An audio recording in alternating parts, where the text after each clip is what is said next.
Hello दोस्तों, स्वागत है आपका हमारे चैनल स्कॉलर स्पेस विद अनुभव पर। आज हम एक महत्वपूर्ण लीगल फैसले पर चर्चा करेंगे जो पटना हाई कोर्ट द्वारा हाल ही में दिया गया है।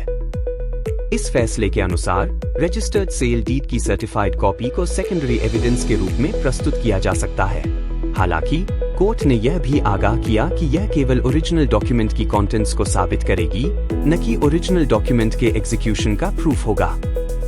यह case article 227 of the constitution of India के तहत हाई कोर्ट में प्रस्तुत किया गया था, जिसमें ट्रायल कोर्ट के उस ऑर्डर को चैलेंज किया गया था जिसमें प्लेंटिफ द्वारा सेल डीड की सर्टिफाइड कॉपी को एग्जिबिट के रूप में स्वीकार करने की प्रेयर की गई थी।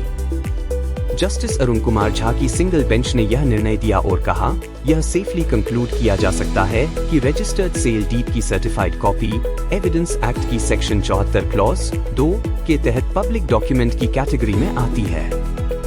यह क्लियर है कि सेल डीड की सर्टिफाइड कॉपी को पब्लिक डॉक्यूमेंट की कंटेंट्स के प्रूफ के रूप में प्रस्तुत किया जा सकता है।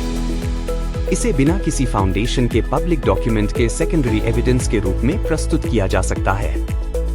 कोर्ट ने कहा, केवल एक दस्तावेज को प्रदर्शित करने का अर्थ यह नहीं है कि यह स्वीकार्य साक्ष्य बन गया है। इसकी एडमिसिबिलिटी पर आपत्ति तब भी बनी रहती है जब दस्तावेज को प्रदर्शित किया जाता है।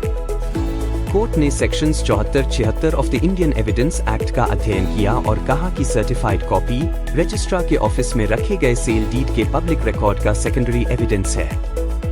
कोर्ट के अनुसार section 57 clause 5 of the registration act 1908 के तहत इन्वोक करने पर यह कॉपी ओरिजिनल डॉक्यूमेंट की कंटेंट्स को साबित करने के पर्पस के लिए एडमिसिबल हो जाती है। दोस्तों, इस महत्वपूर्ण फैसले से हमें यह समझने में मदद मिलती है कि न्यायालय सर्टिफाइड कॉपी को किस प्रकार से सेकेंडरी एविडेंस के रूप में स्वीकार करता है। उम्मीद है कि आपको यह जानकारी यूजफुल लगी होगी।